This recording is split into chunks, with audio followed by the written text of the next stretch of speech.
प्रधानमंत्री मोदी जी आदमपुर एयरबेस पर गए और अपनी सेना का मनोबल बढ़ाने का काम भी किया, तो नरेंद्र मोदी जी ने किया।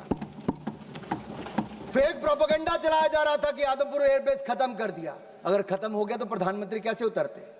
S-400 पीछे खड़ी दिखती थी, आपकी आंखों में आपके चश्मे नहीं दिख रही होगी, दुनिया ने देखा है। यही नहीं, मैं आपको यह कहना चाहता हूं, न्यू रूल ऑफ एंगेजमेंट में हमने तय कर दिया है, कोई भी आतंकवादी घटना को एन एक्ट ऑफ वॉर माना जाएगा। मैडम मैं 5-7 मिनट और लूंगा, मेरे जो टाइम मुझे पार्टी ने दिया, मैं 5-7 मिनट, किरण जी भी यहां पर हैं।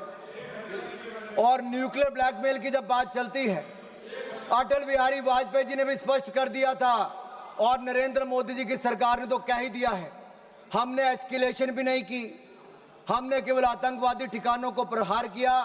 लेकिन जब पाकिस्तान ने हमारे सेना या सिविलियन ठिकानों पर प्रहार करने का प्रयास किया, तो हमने ऐसा जवाब दिया है कि कांग्रेस नहीं, पाकिस्तान सदा याद रखिए, गलती से। मैं जहां तक सिंधु डैम की बात है, इंडस वाटर ट्रीटी को हमने सस्पेंड किया है।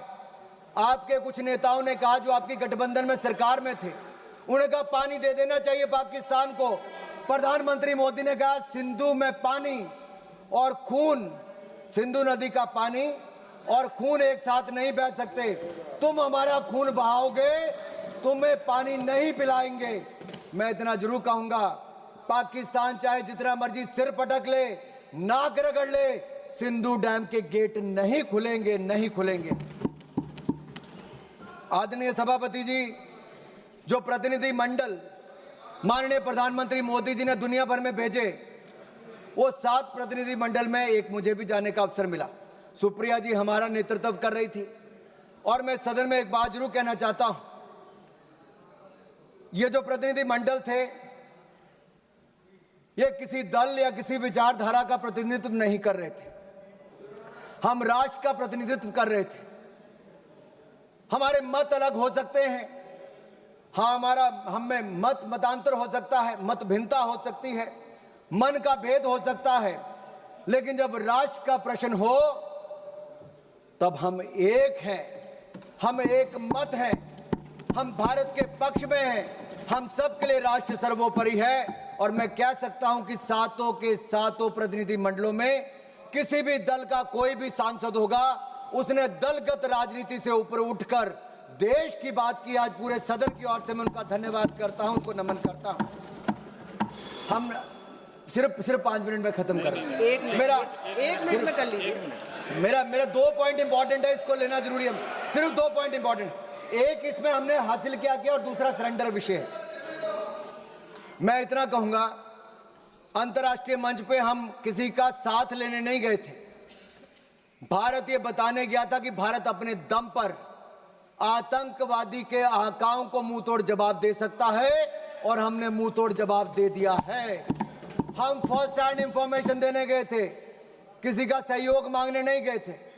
और 193 देशों में से 190 देशों ने एक साथ इन आतंकवादी हमलों की निंदा की है। ये नरेंद्र मोदी जी का दिखाता है। और यही नहीं, मुस्लिम देशों में भी पाकिस्तान को अलग थलग करने का काम किया, आतंकवाद के खिलाफ एक वैश्विक माहौल बनाया। और मैं कहना चाहता हूं कि जो रवैया कांग्रेस का रहा इस समय, वो सबसे अधिक निराशाजनक, अपमानजनक और आपत्तिजनक था। सेना और सरकार पर हमला करने में कांग्रेस कहीं पीछे नहीं रही। लेकिन भारत में जहां नरेंद्र मोदी जी की सरकार में हम लगातार आगे बढ़े हैं, एक फेक नैरेटिव कांग्रेस के नेता द्वारा चलाया जा रहा है कि सरेंडर सरेंडर। माननीय सभापति जी, अगर पिछले 78 साल का हिसाब लिया जाए तो कांग्रेस ने कितने ब्लंडर और सरेंडर किए, ये आज देश को मैं बताना चाहता हूं। और इन 2 मिनटों में बताऊंगा, 1948 में कश्मीर जैसे आंतरिक विषय को संयुक्त राष्ट्र में ले जाकर सरेंडर किसने किया? कांग्रेस ने। 1950 से 60 के दशक में एक्साई चीन को बंजर जमीन कहकर चीन की झोली में डालने का ब्लंडर किसने किया? कांग्रेस ने। 1954 में तिब्बत के अधिकार को छोड़कर चीन को कब्जा करने का स्वीकार किसने किया? कांग्रेस ने। 1958 में नून नेहरू समझौते के तहत बेरूबारी को पूर्व पाकिस्तान में स्थानांतरित करने को सरेंडर किसने किया? कांग्रेस ने। 1960 में पंजाब के सरजा माजरा, रख हरदीप सिंह, पठान के, सुलेमान के, चक लोधी को पाकिस्तान को सौंपकर सरेंडर किसने किया? कांग्रेस ने। 1960 में सिंधु जल संधि के तहत पाकिस्तान को $174 मिलियन, आज के 14,000 करोड़ के बराबर, ये सरेंडर किसने किया? कांग्रेस ने। माननीय सदस्य प्लीज कंप्लीट 1963 में पाकिस्तान ने पीओके में 5,180 वर्ग किलोमीटर क्षेत्र चीन को सौंपने का काम किसने किया और चुप रहा? कांग्रेस ने। 1974 में इंदिरा गांधी ने एक समझौते के तहत कच्चा थीवू द्वीप श्रीलंका को सौंप दिया, सरेंडर किसने किया? कांग्रेस ने। संयुक्त राष्ट्र की सिक्योरिटी काउंसिल की सीट चीन को सरेंडर किसने की? कांग्रेस ने। भारत के हितों को किसने बेचा? कांग्रेस ने। 62 के युद्ध में अमेरिका से एयरफोर्स सपोर्ट की मांग कर सरेंडर किसने किया? कांग्रेस ने। 1965 में पाकिस्तान से जंग जीतकर 68 में 828 स्क्वायर वर्ग किलोमीटर पाकिस्तान को किसने सरेंडर किया? कांग्रेस ने। 1970 की जंग में पाकिस्तान के 93,000 सैनिक भारत के 56 सैनिक लिए बिना माननीय என்னுடைய வணக்கத்தை தெரிவித்துக் கொள்கின்றேன்.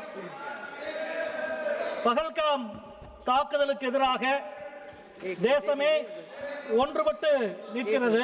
उधर दे दीजिए, बोल रहे हैं வீழ்ந்த ஒவ்வொரு माननीय உயிரும் सभापति जी, ஏற்படுத்திய कांग्रेस का सरेंडर अभी पूरा नहीं हुआ भाई. कांग्रेस ने बहुत सरेंडर किया है, कांग्रेस ने बहुत सरेंडर किया, ब्लंडर भी बहुत किए हैं. किए 93,000 सैनिकों को, पाकिस्तान के 93,000 सैनिकों को भारतीय सेना ने नील डाउन करवाया था, मुर्गा बनाया था, लेकिन इंदिरा गांधी ने सरेंडर किया. अपने 54 भारतीय सैनिकों को लिए बिना पाकिस्तान के आगे सरेंडर किसने किया? कांग्रेस ने। ताशकंद समझौते में हाजीपीर दर्जे जैसे अति महत्वपूर्ण रणनीतिक क्षेत्र को पाकिस्तान को वापस देकर सरेंडर किसने किया? कांग्रेस ने। पाकिस्तान को न्यूक्लियर टेक्नोलॉजी ऑफर कर दुश्मन से हाथ मिलाने का सरेंडर किसने किया? कांग्रेस ने। 1984 में इंदिरा गांधी ने पाकिस्तान के कोटा परमाणु संयंत्र पर हमला करने से इनकार कर दिया, सरेंडर किसने किया?